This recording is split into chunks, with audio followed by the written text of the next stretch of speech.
There are four things that I want to share with you. The first is to make sure people are aware of your credentials. You don't really need to hear. I love our keynote speaker that put it on a T-shirt. You know, but you need to name drop. You need to credential drop a little bit so that people are aware of the degrees you hold and some things about your experience.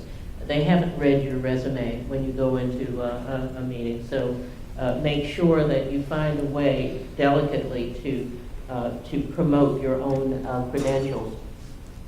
The second is to demonstrate your expertise wherever you can, to enter into a conversation and draw a judgment that shows people that you are an expert in certain things.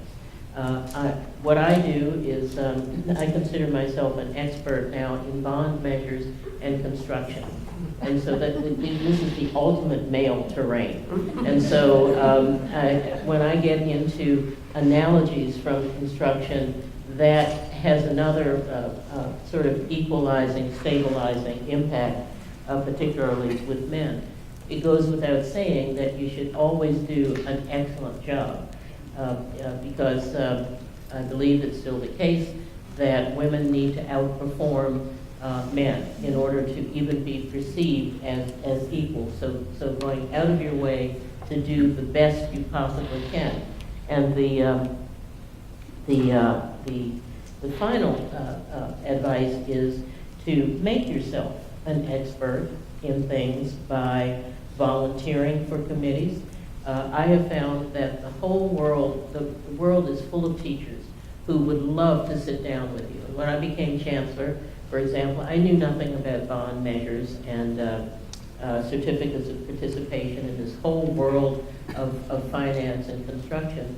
So I simply sat down with various people to ask them, what is the difference between a construction bond and a municipal bond? And people are only too happy to bore you to tears with their expertise. But they're only too happy to share their expertise with you. And pretty soon you find that you've developed a great deal of skill simply by asking people to share their ideas with you.